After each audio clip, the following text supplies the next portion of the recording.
محترم سامعین، السلام علیکم ورحمۃ اللہ وبرکاتہ۔ قصص الانبیاء کا 5واں حصہ، عبرتناک انجام۔ اس حصے میں آپ سنیں گے سیدنا ہود علیہ السلام کا نام و نسب اور قوم عاد کا تعارف۔ قوم نوح کے مشرکین کی تباہی کے بعد شرک کی ابتدا کن سے ہوئی؟ ہود علیہ السلام کی قوم کو دعوت اور قوم کا رویہ۔ قوم عاد کی قوت و طاقت اور ترقی کا تذکرہ۔ قوم عاد پر نازل ہونے والے عذاب۔ سیدنا صالح علیہ السلام کا نام و نسب اور قوم سمود کا علاقہ۔ قوم سمود کی فنون و ہنر میں قوم عاد کی نقالی۔ سیدنا صالح علیہ السلام کی قوم کو دعوت توحید اور سرداران قوم کا رویہ۔ قوم سمود کا معجزے کا مطالبہ۔ قوم سمود کو کون سا معجزہ ملا؟ معجزے کی بے حرمتی کرنے والے بدبخت اور اس کے ساتھیوں کا تذکرہ۔ سیدنا صالح علیہ السلام کے قتل کی سازش اور سازشیوں کی عبرتناک ہلاکت۔ رسوا کن عذاب سے قوم سمود کی تباہی و بربادی اور سیدنا صالح علیہ السلام کا اظہار افسوس۔ قصہ قوم سمود سے ماخوذ فوائد و نتائج، حکمتوں اور عبرتوں کا مفصل تذکرہ۔ نوح علیہ السلام کا ایک بیٹا سام تھا۔ عرب اور بنی اسرائیل اسی کی طرف منسوب ہیں۔ اسی سام کے پوتوں سے ہود علیہ السلام پیدا ہوئے۔ ان کا نسب نامہ اس طرح ہے: ہود بن عبداللہ بن رباح بن جارود بن عامر بن اوس بن ارم بن سام بن نوح۔ ہود علیہ السلام کی قوم کو قوم عاد اور قوم ارم بھی کہا جاتا ہے، کیونکہ عاد اور ارم ہود علیہ السلام کے اجداد تھے۔ قوم ہود احقاف نامی ایک بستی میں آباد تھی، اور یہ بستی عمان اور حضرہ موت کے درمیان ریت کے ٹیلوں والے علاقے میں تھی۔ عربی میں احقاف ریت کے ٹیلوں کو کہتے ہیں۔ یہ علاقہ سمندر کے کنارے واقع تھا اور شہر کے نام سے پکارا جاتا تھا۔ قرآن مجید میں سورۃ الاحقاف آیت 21 میں اللہ تعالی نے انہیں ان کی بستی کی طرف منسوب کرتے ہوئے مخاطب کیا ہے: وَاذْكُرْ أَخَا عَادٍ إِذْ أَنذَرَ قَوْمَهُ بِالْأَحْقَافِ۔ اور عاد کے بھائی کو یاد کرو جبکہ اس نے اپنی قوم کو احقاف میں ڈرایا۔ قوم عاد کے لوگ اپنی رہائش کے لیے خیمے پسند کرتے تھے۔ ان کے خیمے بہت مضبوط اور پختہ ہوتے تھے۔ یہ لوگ ان کو بڑی مہارت سے بناتے تھے، پھر ان پر فخر کرتے تھے۔ اللہ تعالیٰ سورۃ الفجر آیات 6 تا 8 میں فرماتے ہیں: أَلَمْ تَرَ كَيْفَ فَعَلَ رَبُّكَ بِعَادٍ إِرَمَ ذَاتِ الْعِمَادِ الَّتِي لَمْ يُخْلَقْ مِثْلُهَا فِي الْبِلَادِ۔ کیا آپ نے نہیں دیکھا کہ آپ کے رب نے عاد کے ساتھ کیا کیا، جو نسل ارم سے تھے، ستونوں والے تھے، جن کے مانند کوئی قوم دنیا کے ممالک میں پیدا نہیں کی گئی۔ اللہ تعالیٰ نے ان کی کاریگری اور فن کی ایک مثال دی ہے کہ وہ ایسے خیموں میں آباد تھے جن کے ستون بہت مضبوط تھے، طاقتور تھے۔ ان لوگوں نے شہروں اور بستیوں کو ایسی کاریگری سے بنایا کہ ان کے متعلق عجیب و غریب روایات مشہور ہو گئیں۔ یہ نرم زمین میں خیمے بناتے تھے، اس کے ساتھ پہاڑوں میں محل بھی بناتے تھے۔ حالانکہ رہائش کے لیے زمین پر خیمے موجود تھے، گویا بیکار دولت اور وقت برباد کرتے، پھر اس پر فخر کرتے۔ شہروں میں جو راستے اور سڑکیں تھیں وہ بہت چوڑی تھیں۔ ان جیسے طویل اور قوی لوگ بعد میں پیدا نہیں ہوئے۔ کاریگری اور فنکاری میں یہ لوگ اس مقام تک پہنچے کہ پھر کوئی نہ پہنچ سکا۔ یہ لوگ عرب تھے اور عربی میں بات چیت کرتے تھے۔ ہود علیہ السلام بھی عربی تھے۔ اسماعیل علیہ السلام سے پہلے کے عرب باشندے عرب عاربہ کہلاتے ہیں۔ ان کے مشہور قبائل یہ ہیں: عاد، سمود، جرہم، امیم، قحطان اور مدین وغیرہ۔ ابراہیم علیہ السلام کی اولاد میں اسماعیل علیہ السلام کے بعد آنے والے لوگ عرب مستعربہ کہلاتے ہیں۔ اسماعیل علیہ السلام عربی نہیں تھے، کنعانی تھے۔ جب ابراہیم علیہ السلام اسماعیل علیہ السلام کو مکہ معظمہ میں چھوڑ آئے اور اسماعیل علیہ السلام نے عربوں سے میل جول قائم کیا تو ان سے عربی سیکھ لی اور اس میں بہت مہارت پیدا کر لی، یہاں تک کہ آپ کو عرب کا فصیح کہا جانے لگا۔ اہل عرب میں فصاحت و بلاغت آپ ہی سے آئی۔ رسول اللہ صلی اللہ علیہ وسلم بھی اسی انداز میں فصیح و بلیغ عربی میں بات کرتے تھے۔ طوفان نوح کے بعد جب دوبارہ لوگوں کو پیدا کیا گیا تو وہ ایک مرتبہ پھر ان بستیوں میں رہنے کے لیے چلے گئے جہاں نوح علیہ السلام رہا کرتے تھے۔ نوح علیہ السلام شام کے شمال اور ترکی کے جنوبی علاقوں میں رہا کرتے تھے۔ لوگ یہاں آباد ہو گئے، پھر یہاں سے کچھ لوگ فلسطین اور شام کی طرف ہجرت کر گئے اور کچھ لوگ جزیرے کی طرف ہجرت کر گئے، اور قوم عاد جزیرے کے جنوب میں آ کر آباد ہو گئی۔ اس وقت تمام لوگ توحید پر تھے۔ طوفان کے ساتھ جب زمین پامال ہو گئی تو اس پر سوائے نوح علیہ السلام کی اولاد کے اور کوئی زندہ نہ رہا۔ یہ لوگ توحید پرست تھے، لیکن وقت کے ساتھ ساتھ قوم عاد آباد ہوئی اور شیطان نے ان کے دلوں میں وسوسہ ڈالا۔ اس طرح وہ شیطان کی عبادت کرنے لگے۔ چنانچہ قوم نوح کے بعد سب سے پہلے جس قوم نے بت پرستی اختیار کی وہ قوم عاد تھی۔ اس قوم کو اللہ تعالیٰ نے بہت ڈیل ڈال دیا تھا، وہ بہت طاقتور قوم تھی۔ مفسرین بیان کرتے ہیں کہ ان کے جسم بہت مضبوط اور ٹھوس تھے، قد بہت لمبے تھے۔ آدم علیہ السلام کا قد 60 ہاتھ تھا، اس قوم کا قد بھی قریباً اتنا ہی تھا۔ اس طرف سورۃ الاعراف آیت 69 میں اشارہ موجود ہے۔ اللہ تعالیٰ فرماتے ہیں، وَاذْكُرُوا إِذْ جَعَلَكُمْ خُلَفَاءَ مِن بَعْدِ قَوْمِ نُوحٍ وَزَادَكُمْ فِي الْخَلْقِ بَسْطَةً فَاذْكُرُوا آلاءَ اللَّهِ لَعَلَّكُمْ تُفْلِحُونَ۔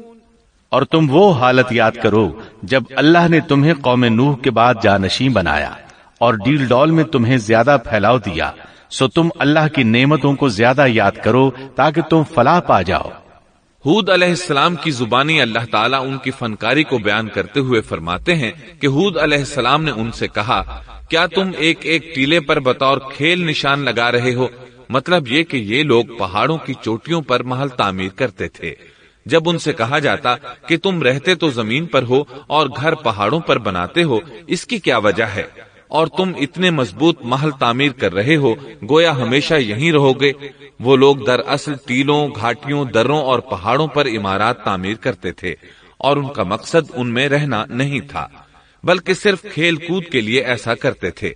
ہود علیہ السلام نے انہیں جھنجھوڑا کہ تم ایسا کام کیوں کرتے ہو جس کا کوئی مقصد نہیں، جس کام کے فضول ہونے میں کوئی شک نہیں۔ ہود علیہ السلام انہیں واز کرتے تھے، اے میری قوم، اللہ نے تمہیں بڑی قوت سے نوازا ہے۔ تمہاری طاقت کا عالم یہ ہے کہ جب تم کسی پر ہاتھ ڈالتے ہو تو ظلم کرتے ہو، کوئی شخص تمہارے سامنے آنا گوارا نہیں کرتا۔ لہذا اللہ سے ڈرو اور میری پیروی کرو، اس سے ڈرو جس نے ان چیزوں سے تمہاری مدد کی۔ اللہ تعالیٰ نے اپنی ہر طرح کی نعمت، مال، اسباب، اولاد، باغات، شہر، قوت، جسامت اور صنعت کاری سے تمہیں نوازا ہے، لہٰذا تم اللہ سے ڈرو اور میری اطاعت کرو۔ لیکن ان کی قوم نے کوئی اثر نہ لیا، نہ ان پر ایمان لائی، الٹا لگی تکبر کرنے، اللہ کی حمد کی بجائے اس کی ناشکری کرنے لگی۔ اور تکبر کے بارے میں بات یہ ہے کہ جب سے ابلیس نے اس کو اختیار کیا، یہ اس وقت سے آزمائش بن چکا ہے۔ اللہ تعالیٰ سورہ حامیم السجدہ آیت 15 میں فرماتے ہیں، فَأَمَّا عَادٌ فَاسْتَكْبَرُوا فِي الْأَرْضِ بِغَيْرِ الْحَقِّ وَقَالُوا مَنْ أَشَدُّ مِنَّا قُوَّةً أَوَلَمْ يَرَوْا أَنَّ اللَّهَ الَّذِي خَلَقَهُمْ هُوَ أَشَدُّ مِنْهُمْ قُوَّةً پس قوم عاد نے تو بے وجہ زمین میں سرکشی شروع کر دی اور کہنے لگے کہ ہم سے زوراور کون ہے؟ کیا انہیں یہ نظر نہ آیا کہ جس اللہ نے انہیں پیدا کیا ہے وہ ان سے بہت ہی زیادہ زوراور ہے؟ جب یہ لوگ اپنی سرکشی اور کفر میں حد سے بڑھ گئے تب اللہ تعالیٰ نے ہود علیہ السلام کو ان کی طرف بھیجا. انہوں نے انہیں اللہ کی طرف بلایا اور کہا، اے میری قوم، اللہ کی عبادت کرو، اس کے سوا تمہارا کوئی معبود نہیں. کیا تم ڈرتے نہیں؟ قوم کے کافر سردار کہنے لگے، ہم تو دیکھتے ہیں کہ تو نری بے وقوفی میں ہے، ہمارے خیال میں تو جھوٹا ہے. اس پر ہود علیہ السلام نے فرمایا، میری قوم، میں بے وقوف نہیں، میں تو تمام جہانوں کے پروردگار کی طرف سے بھیجا گیا ہوں، تمہیں اپنے رب کے پیغامات پہنچا رہا ہوں، اور ہوں بھی تمہارا دلی خیر خواہ اور امانت دار. کیا تم اس بات سے تعجب کرتے ہو کہ تم میں سے ایک شخص کی معرفت اللہ کا ذکر تم تک پہنچا کہ وہ تمہیں خبردار کر دے؟ تم اللہ کی اس نعمت کو یاد کرو کہ اس نے تمہیں قوم نوح کے بعد خلیفہ بنایا اور ڈیل ڈول میں تمہیں زیادہ پھیلاؤ دیا. تم اللہ کے احسانات کو یاد کرو تاکہ فلاح اور نجات پا جاؤ. ہود علیہ السلام نے اللہ کی عظیم نعمتوں کے ساتھ انہیں نصیحت کی، لیکن وہ بدبخت کفر ہی کرتے رہے. آخر انہیں جھنجھوڑنے کے لیے انہوں نے فرمایا، اے میری قوم، اللہ ہی کی عبادت کرو، اس کے سوا تمہارا کوئی معبود نہیں. تم تو صرف بہتان بازی کر رہے ہو، یعنی جن بتوں کی تم پوجا کر رہے ہو ان کی پوجا تم نے خود گھڑی ہے. اللہ تعالیٰ نے تو اس کے متعلق کوئی دلیل نازل نہیں فرمائی. میری قوم کے لوگوں، میں تم سے اس دعوت و تبلیغ کی کوئی اجرت نہیں مانگتا، میرا اجر اس کے ذمے ہے جس نے مجھے پیدا کیا ہے. تو کیا تم پھر بھی عقل سے کام نہیں لیتے؟ اے میری قوم کے لوگوں، اپنے رب سے گزشتہ گناہوں کی معافی طلب کرو، آئندہ گناہوں سے توبہ کرو تاکہ وہ برسنے والے بادل تم پر بھیج دے اور تمہیں طاقت میں اور بڑھا دے تاکہ تم گناہگار ہونے کے باوجود روگردانی نہ کرو. ہود علیہ السلام مسلسل انہیں دعوت دیتے رہے، لیکن وہ ظالم قوم نوح کی طرح ان کا مذاق اڑانے لگی اور کہنے لگی، ہمارے خیال میں تو بے وقوف ہے اور شاید تو ہمارے کسی معبود کے بڑے جھپٹے میں آ گیا ہے. تو ہمارے بتوں کو برا کہتا ہے، اس لیے ان میں سے کسی کی مار تم پر پڑی ہے، اسی لیے تو ذہنی مریض بن گیا ہے. وہ ظالم لوگ چونکہ آخرت پر ایمان نہیں رکھتے تھے اور دنیا میں خوشحالی کی زندگی بسر کر رہے تھے اور تھے بھی اپنی قوم کے سردار، اس لیے اپنے ماتحتوں سے کہنے لگے، یہ تو تم جیسا ہی انسان ہے، وہی کچھ کھاتا ہے جو تم کھاتے ہو اور پیتا بھی وہی کچھ ہے جو تم پیتے ہو. اب اگر تم نے اپنے جیسے انسان کی اطاعت قبول کر لی تو سخت خسارے میں رہو گے. کیا یہ تمہیں اس بات سے دھمکاتا ہے کہ جب تم مر کر خاک اور ہڈیاں بن جاؤ گے تو پھر زندہ کیے جاؤ گے؟ ہرگز نہیں، یہ بات امکان سے باہر ہے جس کا وعدہ تم سے کیا جاتا ہے. یہ زندگی تو صرف دنیا کی ہے، ہم مرتے جیتے رہتے ہیں، ہم پھر نہیں اٹھائے جائیں گے. یہ تو وہ شخص ہے جس نے اللہ پر جھوٹ باندھا ہے، ہم اس پر یقین کرنے والے نہیں. ہود علیہ السلام انہیں دعوت دیتے رہے یہاں تک کہ ان کی قوم نے واضح طور پر کہہ دیا کہ آپ ہمیں واز سنائیں یا نہ سنائیں، ہم تو اپنی روش نہیں چھوڑیں گے، یہ تو پرانے لوگوں کا دین ہے. اس طرح قوم انہیں مسلسل جھٹلاتی ہی رہی. آخر ہود علیہ السلام نے بھی انہیں کھلم کھلا دھمکی دی اور فرمایا، لوگوں سنو، میں صرف تمہیں ہی نہیں اللہ کو بھی گواہ بنا کر اعلان کرتا ہوں کہ اللہ کے سوا جس کی عبادت ہو رہی ہے میں ان سب سے بری طرح بیزار ہوں. اب تم ہی نہیں اپنے ساتھ اوروں کو بھی بلا لو اور اپنے ان سب جھوٹے معبودوں کو بھی بلا لو اور تم سے جو ہو سکے مجھے نقصان پہنچا دو، مجھے کوئی مہلت نہ دو، نہ مجھ پر ترس کھاؤ. یہ فرمانے کے بعد انہوں نے اللہ سے دعا کی، رب انصرنی بما کذبون، اے پروردگار ان کے جھٹلانے پر تو میری مدد فرما. اللہ کی طرف سے آپ کو جواب ملا، یہ تو بہت ہی جلد اپنے کیے پر پچھتانے لگیں گے. اللہ کے نبی کا انکار کرنے، اس سے بغض رکھنے اور اس کا مذاق اڑانے والوں کا انجام کیا ہوا؟ اللہ نے انہیں ایسے زناٹے کی آندھی سے تہس نہس کیا کہ جس کی تاریخ میں مثال نہیں ملتی۔ اللہ نے ان سے بارش روک لی، اس سے خشک سالی کی کیفیت پیدا ہو گئی، درخت اور پھل ختم ہو گئے، وہ لوگ بارش کی خواہش کرنے لگے۔ اسی حالت میں ایک دن اللہ نے انہیں عذاب دینے کا ارادہ فرمایا۔ انہوں نے دیکھا ایک سیاہ بادل ان کی طرف بڑھ رہا ہے، خوشی سے اچھلنے لگے، کہنے لگے یہ بادل ہم پر برسنے والا ہے، جبکہ ان کا خیال غلط تھا۔ دراصل ابر کی صورت میں یہ وہ قہر الہی تھا جس کے آنے کی وہ جلدی مچا رہے تھے۔ وہ عذاب ان کی بستیوں کی تمام چیزوں، پھلوں، خیموں، درختوں کو تہس نہس کرتا ہوا آیا۔ اسے اللہ کا یہی حکم تھا۔ آندھی اس قدر زبردست تھی کہ پہاڑوں پر ان کے تعمیر کردہ محلوں تک کو اڑا لے گئی۔ مجرموں کا یہی بدلہ ہے۔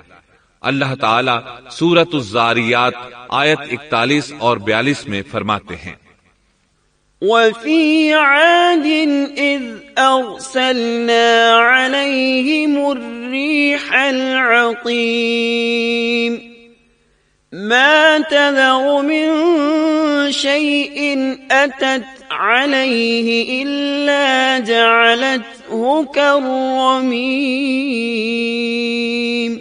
اسی طرح عادیوں میں بھی ہماری طرف سے تنبیہ ہے، جبکہ ہم نے ان پر خیر و برکت سے خالی آندھی بھیجی، وہ جس جس چیز پر گرتی تھی اسے بوسیدہ ہڈی کی طرح چورا چورا کر دیتی تھی۔ اس آندھی نے ہر چیز کو فنا کر کے رکھ دیا۔ اللہ تعالیٰ ان کی تباہی ایک جگہ ان الفاظ میں بیان کرتے ہیں، قوم عاد نے بھی جھٹلایا، پس کیسا ہوا میرا عذاب اور میری ڈرانے والی باتیں۔ ہم نے ان پر تیز و تند مسلسل چلنے والی ہوا ایک لگاتار منحوس دن میں بھیج دی، جو لوگوں کو اٹھا اٹھا کر دے پٹکتی تھی، گویا کہ وہ جڑ سے کٹے ہوئے کھجور کے تنے ہیں۔ پس کیسی رہی میری سزا اور میرا ڈرانا۔ یقیناً ہم نے قرآن کو نصیحت کے لیے آسان کر دیا ہے، پس کیا ہے کوئی نصیحت پکڑنے والا؟ ایک تیسرے مقام پر اللہ نے ان کی ذلت اور رسوائی کا ذکر یوں کیا ہے، قوم عاد بے حد تند اور تیز ہوا سے غارت کر دی گئی۔ وہ ہوا ان پر برابر لگاتار 7 رات اور 8 دن تک اللہ کے حکم سے چلتی رہی۔ آپ وہاں ہوتے تو دیکھتے کہ وہاں لوگ یوں چاروں شانوں چت گرے پڑے ہیں جیسے وہ کھجوروں کے کھوکھلے تنے ہوں۔ کیا ان میں سے کوئی بھی آپ کو باقی نظر آ رہا ہے؟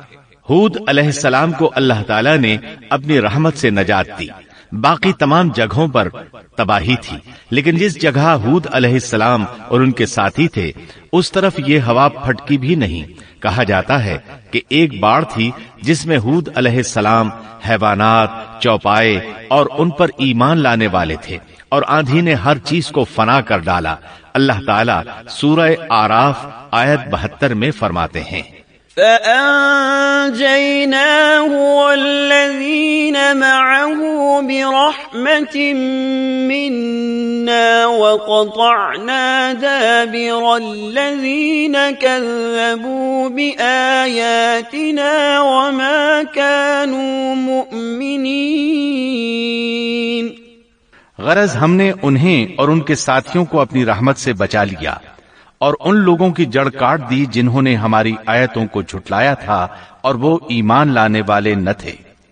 اسی طرح سورہ ہود میں اللہ فرماتے ہیں، جب ہمارا حکم آ پہنچا تو ہم نے ہود کو اور ان کے ساتھیوں کو اپنی خاص رحمت سے نجات دی۔ ہم نے ان سب کو سخت عذاب سے صاف بچا لیا۔ یہ تھے قوم عاد کے لوگ جنہوں نے اپنے رب کی آیتوں کا انکار کیا اور اس کے رسولوں کی نافرمانی کی، اور ہر ایک سرکش نافرمان کے حکم کو مانا۔ دنیا میں بھی ان پر لعنت لگا دی گئی اور قیامت کے دن بھی۔ دیکھ لو، قوم عاد نے اپنے رب سے کفر کیا، ہود کی قوم عاد پر لعنت ہو۔ اس طرح قوم عاد تباہ ہو گئی۔ ان کے بعد مومنوں نے ان کے باقی بچ جانے والے مکانات پر قبضہ کر لیا اور وہاں رہنے لگے۔ پھر ہود علیہ السلام نے حضرہ موت میں وفات پائی۔ اب ہم آتے ہیں سیدنا صالح علیہ السلام کے قصے کی طرف۔ دن گزرتے گئے اور لوگ ایک بار پھر ابلیس لعین کے وسوسے میں آ کر کفر کی طرف پلٹ آئے، کیونکہ ابلیس کسی بھی شخص کو وسوسے میں ڈالے بغیر نہیں چھوڑتا۔ اس طرح ایک بار پھر کفر پھیل گیا۔ چنانچہ اللہ نے ان کی ہدایت کے لیے صالح علیہ السلام کو مبعوث فرمایا۔ یہ سمود کے پوتوں میں سے ایک عربی نبی تھے۔ ان کا نسب نامہ اس طرح ہے: صالح بن عبید بن سیاف بن ماشق بن عبید بن حاضر بن سمود بن ارم بن سام بن نوح علیہ السلام۔ گویا صالح علیہ السلام کا تعلق قوم سمود سے تھا، اور یہ قوم عاد کی نسل سے تھی۔ سمود کی قوم نے یمن کو خیر باد کہا اور جزیرے سے شمال کی طرف منتقل ہو گئے، پھر وہاں ہجر نامی ایک بستی میں جا ٹھہرے۔ قرآن کریم کی سورۃ الحجر اسی بستی کے نام سے موسوم ہے۔ قوم عاد کا تذکرہ سورۃ الحجر کے علاوہ سورۃ الاحقاف اور سورہ ہود میں بھی ہے۔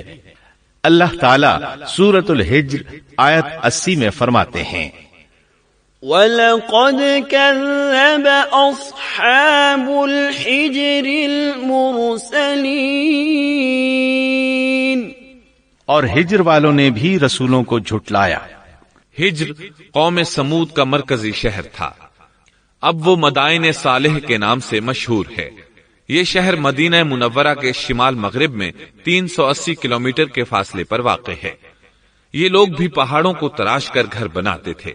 یہ صنعت اور کاریگری انہوں نے قوم عاد سے وراثت میں پائی تھی۔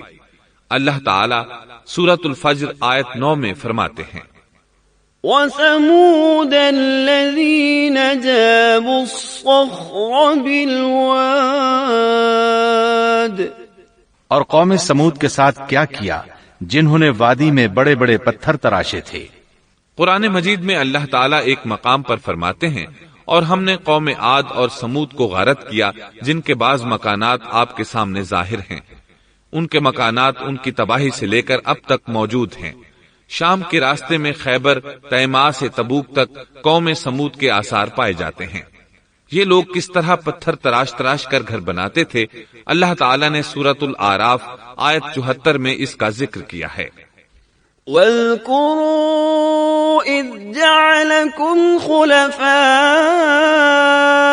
مِنْ بَعْدِ عَادٍ وَبَوَّأَكُمْ فِي الْأَرْضِ تَتَّخِذُونَ مِنْ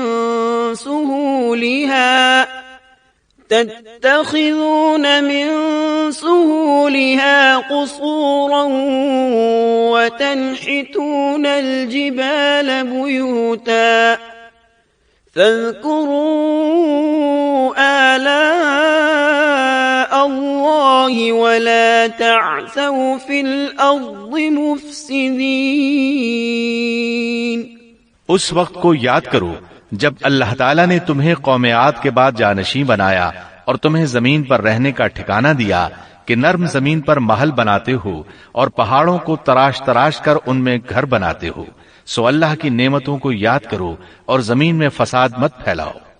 یہ آیت ان کی طاقت، جسم کی صلاحیت اور ماہر فن ہونے پر دلیل ہے۔ پہاڑوں کو تراشنا دراصل قوم عاد کی عادت تھی۔ یہ بھی چونکہ انہی سے تھے، اس لیے وراثت میں یہ کام انہیں بھی آ گیا تھا۔ جس طرح اللہ نے عاد کو اپنی نعمتوں سے نوازا تھا، اسی طرح سمود کو ان سے بڑھ کر نعمتیں دی تھیں۔ اللہ تعالیٰ صالح علیہ السلام کی زبانی ان سے فرماتے ہیں: اے قوم سمود، کیا تمہیں ان چیزوں میں بے فکری سے رہنے دیا جائے گا، یعنی باغات، چشموں، کھیتوں اور کھجوروں میں جن کا خوشہ ملائم ہے، اور تم پہاڑوں کو تراش کر پرتکلف گھر بناتے ہو؟ پس اللہ سے ڈرو اور میرا کہنا مانو۔ لیکن ان لوگوں نے ہر طرح سے قوم عاد کی پیروی کی، نصیحت پکڑنے کی بجائے بتوں کی عبادت شروع کر دی۔ اللہ نے ان کے درمیان صالح علیہ السلام کو مبعوث فرمایا۔ آپ نبوت ملنے سے پہلے بھی عقل مند اور علم والے تھے، باعزت گھرانے سے تعلق رکھتے تھے، اپنے معاملات میں لوگ ان سے مشورے لیتے تھے، لہٰذا انہیں ایک خاص مقام حاصل تھا۔ لیکن جب آپ نے انہیں ایک اللہ پر ایمان لانے، اس کے سوا کسی کی عبادت نہ کرنے کی دعوت دی تو ان کا ساتھ چھوڑ گئے۔ جواب میں ان سے کہنے لگے: یا صالح قد كنت فينا مرجوا قبل هذا، اے صالح، اس سے پہلے تو ہم تجھ سے بہت کچھ امیدیں لگائے ہوئے تھے۔ مطلب یہ کہ پہلے تو ہمارے نزدیک آپ کا بہت مرتبہ تھا، مقام تھا، ہمیں آپ سے بہت امیدیں تھیں، لیکن آپ نے تو یہ باتیں کہہ کر ہماری ساری امیدوں پر پانی پھیر دیا۔ ان کے اس جواب کے باوجود صالح علیہ السلام انہیں اللہ کی طرف بلاتے رہے اور ان سے کہتے رہے، اے میری قوم، اللہ کی عبادت کرو، اس کے سوا تمہارا کوئی معبود نہیں۔ تمام انبیاء کی اپنی اپنی قوم کو یہی دعوت تھی کہ اے لوگو، اللہ کی عبادت کرو، اسی نے تمہیں زمین سے پیدا کیا ہے، اسی نے تمہیں زمین میں آباد کیا ہے، اس سے معافی طلب کرو، یقیناً میرا رب قریب ہے اور دعاؤں کو قبول کرنے والا ہے۔ اے میری قوم، تم نیکی سے پہلے برائی کی جلدی کر رہے ہو، اللہ سے معافی کیوں نہیں مانگتے کہ تم پر رحم کیا جائے؟ اللہ سے ڈرو، میری اطاعت کرو، حد سے گزر جانے والے بے باک لوگوں کی اطاعت سے باز آؤ، وہ ملک میں فساد پھیلا رہے ہیں اور اصلاح نہیں کرتے۔ صالح علیہ السلام نے ہود علیہ السلام کی طرح اپنی قوم کو نصیحت کی، لیکن ان ظالموں نے بھی اسی طرح کفر کیا جیسے قوم عاد نے کیا تھا۔ کہنے لگے، یہ کیسے ہو سکتا ہے کہ ہم اپنے میں سے ایک شخص کے تابع ہو جائیں؟ اس اکیلے کی اتنی زیادہ فضیلت کی آخر کیا وجہ ہے؟ ہم نہیں مان سکتے کہ ہم میں صرف اسی ایک پر اللہ کی باتیں نازل ہوتی ہیں۔ پھر وہ اس سے بھی آگے بڑھے اور اللہ کے نبی کو کھلے الفاظ میں پرلے درجے کا جھوٹا کہا، جادوگر کہا۔ پھر یہ سرکش اور کافر لوگ صالح علیہ السلام کے ساتھ ایمان لانے والے کمزور غریب لوگوں کو مخاطب کر کے کہنے لگے، کیا تم صالح پر ایمان رکھتے ہو؟ ہم تو اس کے منکر ہیں۔ اس طرح صالح علیہ السلام دن رات انہیں دعوت دیتے رہے، یہاں تک کہ یہ لوگ صالح علیہ السلام سے کہنے لگے، تم نے اور تمہارے ساتھیوں نے ہمارے اندر نحوست پھیلا رکھی ہے اور اسی لیے ہم مشکلات اور مصائب کا شکار ہیں، لہٰذا تم ہم سے دور ہو جاؤ۔ صالح علیہ السلام نے انہیں جواب دیا، تم پر نحوست اللہ کی طرف سے ہے، تم فتنے میں پڑے ہوئے لوگ ہو۔ پھر اس کے بعد وہ لوگ صالح علیہ السلام سے مکمل طور پر دشمنی کرنے لگے اور انہوں نے آپ کو یہاں تک کہہ دیا کہ آپ ہماری مجلس میں نہ آیا کریں کیونکہ آپ منحوس ہیں۔ پھر بات یہاں تک پہنچی کہ صالح علیہ السلام نے انہیں اللہ کے عذاب سے ڈرایا، دھمکایا اور کہا، يا قوم أرأيتم إن كنت على بينة من ربي وآتاني منه رحمة فمن ينصرني من الله إن عصيته فما تزيدونني غير تخسير۔ اے میری قوم کے لوگوں، ذرا بتلاؤ تو، اگر میں اپنے رب کی طرف سے کسی مضبوط دلیل پر ہوا اور اس نے مجھے اپنے پاس سے رحمت عطا کی ہو، پھر میں نے اس کی نافرمانی کی، تو کون ہے جو اس کے مقابلے میں میری مدد کرے؟ تم تو میرا نقصان ہی بڑھا رہے ہو۔ یعنی فرض کرو اگر میں حق پر ہوا اور یقیناً میں حق پر ہوں اور اللہ تعالیٰ نے مجھے اپنی نبوت سے بھی نوازا ہے، پھر بھی میں تمہاری باتوں میں آ کر اس کی نافرمانی کروں تو بلا شبہ اس وقت میں گھاٹے میں ہوں گا اور تم بھی خسارہ پانے والے ہوگے۔ اس پر وہ ظالم لوگ مقابلے پر اتر آئے، کہنے لگے، اگر تو سچا ہے تو کوئی معجزہ لے آ، لیکن وہ معجزہ ہماری مرضی کے مطابق ہو، اس صورت میں ہم ضرور ایمان لے آئیں گے۔ آپ ایسا کریں کہ بستی کے کنارے پتھریلی چٹان میں سے دودھ دینے والی 10 ماہ کی حاملہ اونٹنی نکالیں، اس کا رنگ سرخ ہو۔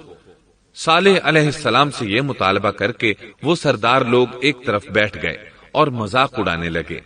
ایک کہنے لگا اونٹنی 10 ماہ کی ہو، حاملہ ہو، دوسرا کہنے لگا لازمی طور پر اس کا رنگ سرخ ہو، پھر ایک تیسرا سردار بولا اس کی کھال پر بہت زیادہ اون ہو، چوتھا بولا موٹی تازی ہو، ہم نے پہلے اس قسم کی اونٹنی دیکھی نہ ہو، پانچواں بولا وہ اتنی بڑی ہو کہ اکیلی ایک دن تمام کنویں کا پانی پی جائے اور دوسرے روز ہم پئیں۔ یہ لوگ اسی طرح مذاق اڑا رہے تھے کہ صالح علیہ السلام نے ان سے کہا، اگر تمہاری مطلوبہ اونٹنی تمہیں مل جائے تو کیا تم ایمان لے آؤ گے؟